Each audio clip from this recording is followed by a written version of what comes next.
خلوص اور محبت کے ساتھ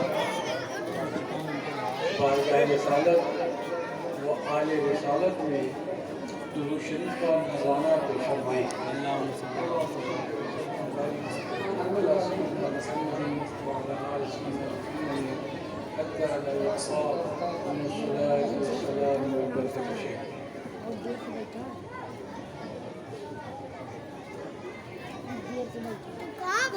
اللہ رب العزت جل وعلا کا شکر و احسان ہے کہ اس نے تمام بھائیوں کو، ہماری بہنیں، ہماری بیٹیوں کو، وہ بچوں کو سب کوئی توفیق بخشی کہ عاشق رسول، امام عشق و محبت، مجدد دین و ملت حضرت سیدنا امام احمد رضا خان فاضل بریلوی رحمۃ اللہ تعالیٰ علیہ، اعلیٰ حضرت بیار اور آپ کے نام بیٹھے مائی کے پاس اسے لوگ پنکھا گھما دیں مولانا صاحب کی طرف یا عالم سے شرکت اور حاضری کی توفیق بخشی۔ مولا تعالیٰ ہماری شرکت کو، حاضری کو قبول فرمائے اور جو بیان ہوا اور ہو اس پہ ہم سب کو عمل کی توفیق عطا فرمائے۔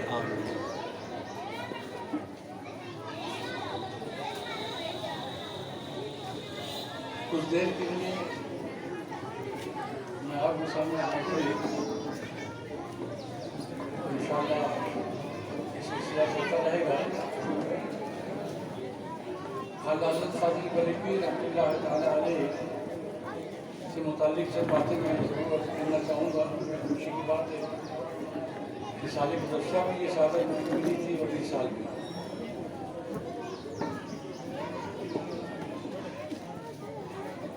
سب سے پہلے میں مبارکباد دینا کرتا ہوں عزیز ترین جناب مقبول بھائی کا، جن کی جد و جہد، لگن، محنت، مشقت اور قربانیوں سے الحمدللہ اس آستانے کی فیض و برکت سے مدینہ العلوم تکیہ حضرت حفیظ شاہ رحمۃ اللہ علیہ روز بروز ترقی پذیر ہے، ترقی کر رہا ہے، کامیاب ہو رہا ہے، شہرت اور مقبولیت حاصل کر رہا ہے۔ مولا تعالیٰ اس سلسلے کو برقرار رکھے۔ اللہ تعالیٰ ہمارے مقصود بھائی اور ان کے حوصلے کو بلند رکھے۔ ساتھ میں ہمارے اساتذہ کرام ہیں، میں ان کا بھی شکر گزار ہوں کہ ہمارے جو اکابرین ہیں ان کی یاد میں ہم کرتے ہیں۔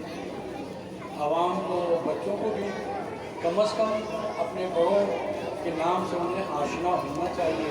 اور ہم یہ کام بہت ہیں۔ سوال یہ نہیں کہ سامنے کون ہے، دائیں بائیں کون ہے، سوال یہ کہ ان کا ذکر پاک ہے، ان کے ذکر پاک کی بارک میں لگتی ہے، انشاءاللہ اس کا فیض ہمیں ضرور حاصل ہوگا۔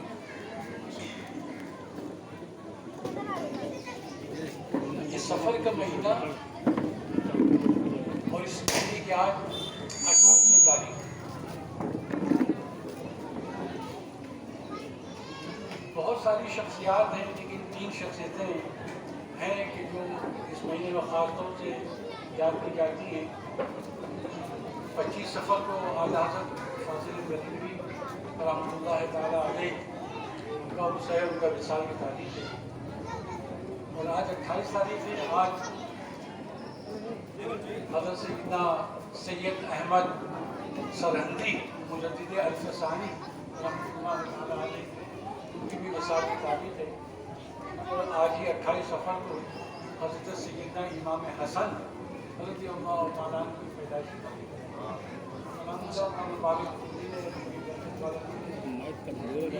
شخصیات ان میں جو حضرات مجدد ہیں، پہلے حضرت سید احمد سرہندی مجدد الف ثانی تھے، اور دوسرے جن کا ہم ذکر بات کر رہے ہیں حضرت سید حضرت احمد رضا خان۔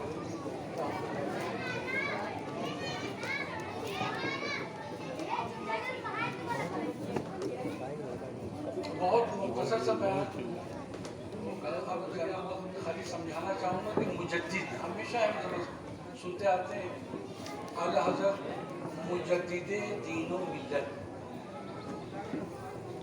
ہمارا یقین ہے، اعتماد ہے، بھروسہ ہے. نعرہ تکبیر، نعرہ تکبیر، نعرہ رسالت، عرس رضوی، عرس رضوی، مولانا محمد احمد صاحب قبلہ اشرفی. نعرہ تکبیر، نعرہ رسالت. ہمارے مقبول بھائی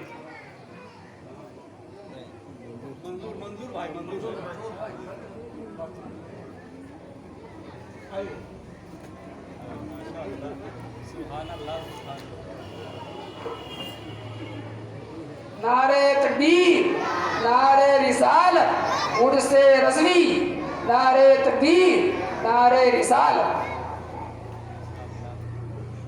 اس لفظ سے ہم آشنا ہیں، اچھی طرح جانتے ہیں. مجدد، مجدد لفظ سنتے آئے، کسی مجدد کوئی کہتا ہے اعلیٰ حضرت صاحب ہمارا سمجھاتا ہے. تو چند منٹ میں آپ کو یہ سمجھانا چاہوں کہ مجدد کہتے کسے ہیں.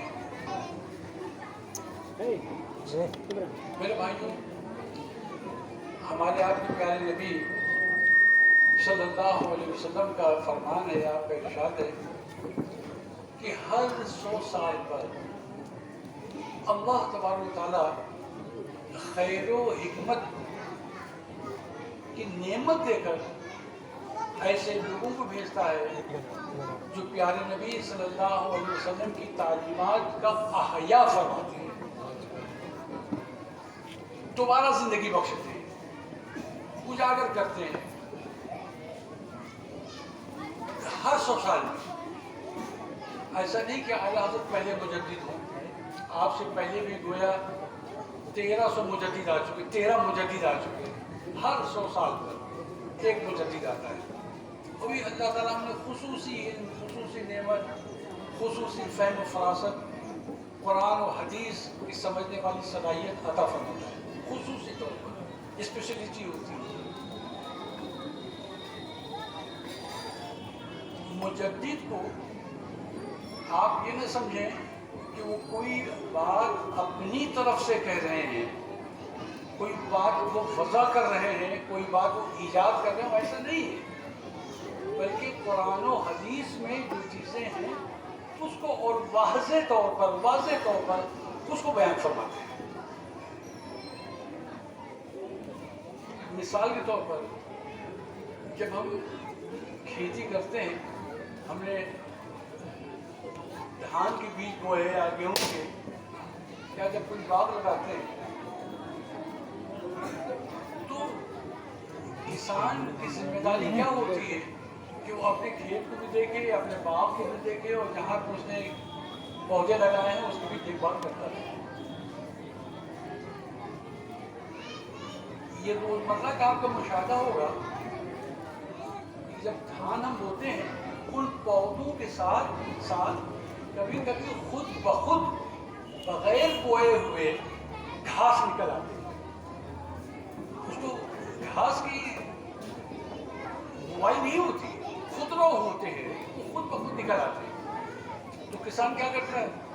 تو جو خودرو گھاس ہیں ان کی وہ صفائی کرتا رہتا ہے، صاف کرتا رہتا ہے تاکہ جو اصل دھان کی اور گیہوں کی کھیتی ہے اس کی نشو و نما ہو سکے، وہ پروان چڑھ سکے، وہ اور بڑھے، اس کو پوری زمین کی طاقت اور اس کو کھاد مل سکے.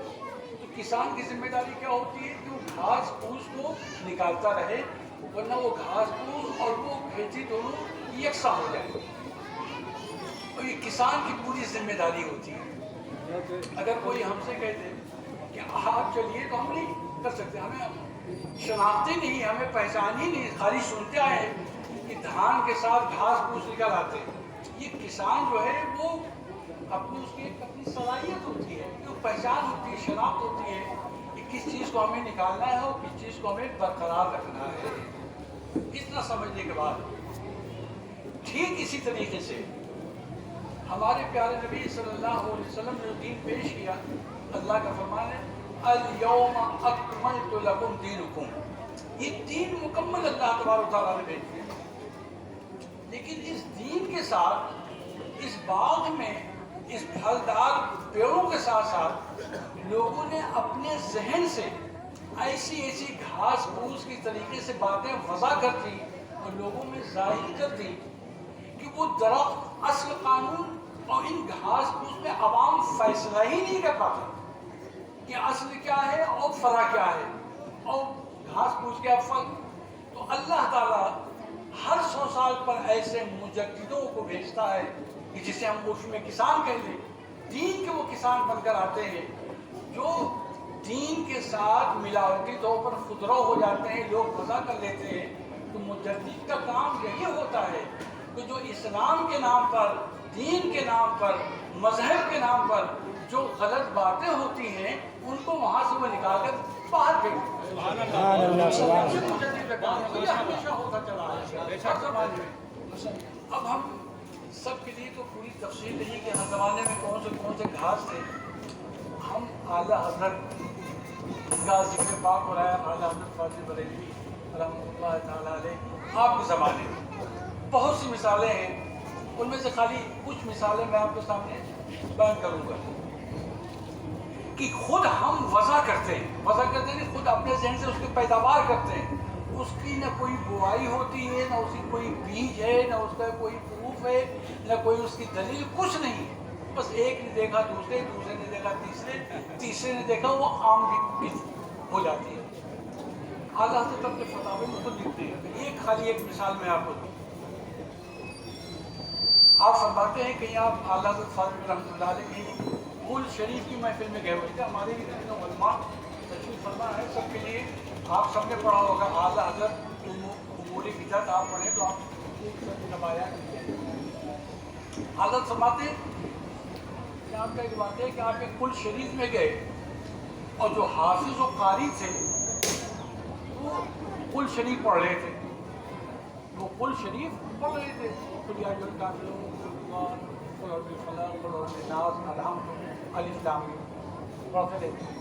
جب اسی کل شریف کی ایک آیت یہ آئی, ما كان محمد ابا احد من رجالكم ولكن رسول الله خاتم النبيين. تو جیسی ما كان محمد کسی نے پڑھا, قاری نے پڑھا, تو سب لوگوں نے مطلب چمکار کے اپنے آنکھوں میں لگا اور صلی اللہ علیہ وسلم کہنے لگے. تو اعلیٰ حضرت فاضل بریلوی, جملہ سنیے گا, اعلیٰ حضرت فاضل بریلوی رحمۃ اللہ علیہ آپ نے فتویٰ میں لکھتے ہیں کہ یہ عمل مجھ کو بہت ہی گراں گزرا. گراں کے مطلب یہ بھاری گزرا, یہ کہ قرآن کی تلاوت ہو رہی ہے اور چوں چوں کی آوازیں آتی ہیں. قرآن میں اللہ کا یہ فرمان ہے, یا ایھا الذین آمنوا اذا قرئ القرآن فاستمعوا له وانصتوا لعلکم ترحمون. جب قرآن شریف پڑھا جائے تو نہایت ہی دھیان, نہایت ہی ادب کے ساتھ اسے سننا چاہیے. اب آپ یہ سوچیں کہ اگر آج ہمارے مولانا صاحب, مولانا حسین صاحب کہیں تقریر میں یہ کہہ دے کہ بھئی یہ جو ماکانہ محمد میں آپ لوگ انگوٹھا چومتے ہیں, چونکا لگاتے ہیں, یہ غلط ہے. یہ قرآن شریف کی تلاوت ہو رہی ہے, اس میں لوگ کہیں گے مولانا صاحب بھی کیا کہتے کچھ پھسلتے ہیں کیا, انگوٹھا چومنے کو منع کر رہے ہیں. اب اگر ان سے ہم اپنے بھائیوں سے پوچھیں جو آپ جب قرآن کی تلاوت کی بات ہو رہی ہے, اذان کی بات نہیں ہو رہی, یا اس طرح جب تقریر ہوتی ہے پیارے نبی کا نام لیا جاتا ہے تو ہمارے دل کو سکون ملتا ہے جب ہم ان کے نام کو چومتے ہیں, آنکھوں سے لگاتے ہیں, سینے پہ لگاتے ہیں. یہ قرآن کی بات نہیں کروں, یہ اذان کی بات الگ ہے. میں قرآن کے لفظ کی توجہ دیجیے گا. قرآن شریف کی تلاوت اگر ہو رہی ہو اور پیارے نبی کا نام آ جائے تو انگوٹھا نہیں چومنا چاہیے, اس لیے وہ قرآن کی تلاوت ہے. تو کل شریف میں بھی کیا, اگر کوئی امام صاحب نماز کے اندر ماکانہ محمد پڑھے تو اس میں بھی تو انگوٹھا چومنا چاہیے, قرآن کی اس میں بھی چومنا چاہیے. آج اگر ہم اپنے بھائیوں سے پوچھیں کہ میرے بھائیوں یہ بتاؤ جو تم لوگ انگوٹھا یہ چومتے ہو کل شریف میں, یہ تم نے کہاں پایا, اس کی دلیل کیا ہے, اس کا بیج کیا ہے, اس کی بنیاد کیا ہے, کوئی بتانے والا نہیں. تو یہ اصل کل کے ساتھ جس کی اصل ہے اس کے ساتھ یہ گھاس پھوس کی طریقے سے یہ عمل جو ہے وہ ظاہر ہو گیا. تو ایک مجدد جو آتا ہے انہی باتوں کو نکالنے کے لیے، انہی باتوں کو سمجھانے کے لیے، انہی باتوں کو بتانے کے لیے اور صحیح راستے پر عمل کرنے کا طریقہ بتانے کے لیے آتا ہے۔ یہ ہے مجدد کا کام۔ مجدد کا کام کہ دین کے نام پر آج ہمارے سب علماء کرام بیٹھے ہیں، دوسروں کے میں خود بھی شریک ہوتا ہوں، جہاں بھی کہیں تیجا ہوتا ہے، 40واں ہوتا ہے، محفلیں ہوتی ہیں، ہم سب لوگ وہاں شریک ہوتے ہیں۔ لیکن جس طریقے سے آج اہتمام کیا جاتا ہے تیجے میں کو کھانے کا، 40ویں کا کھانے کا، پتہ ہی نہیں چلتا کہ یہ 40ویں کا کھانا ہو رہا ہے یا ولیمے کا کھانا ہو رہا ہے۔ بے شک پتہ ہی نہیں چلتا یہ تیجا کا کھانا ہے کہ 40ویں کا کھانا ہے یا ولیمے کا کھانا ہے۔ اسی کو اعلیٰ حضرت نے منع فرمایا کہ اگر کسی کو 40 میں بلاؤ تو کھانے کی دعوت مت دو، بلکہ فاتحہ میں شرکت کے لیے تمہیں بلانا چاہیے۔ تو ایک مجدد اس لیے آتا ہے، اس لیے کہ فاتحہ کی بیج ہے، ایصال ثواب کی بنیاد ہے، اس میں جو دعوت تواضع کے گھاس پھوس نکل آئے ہیں، اعلیٰ حضرت اسی لیے اللہ نے ان کو بھیجا ہے کہ وہ جا کے گھاس پھوس کو نکالیں۔ اس طریقے سے تو اتنا وقت نہیں کہ ہم آپ کو بہت ساری مثالیں دیں میرے بھائی، مقصد یہ کہ نہیں کرتے ہیں۔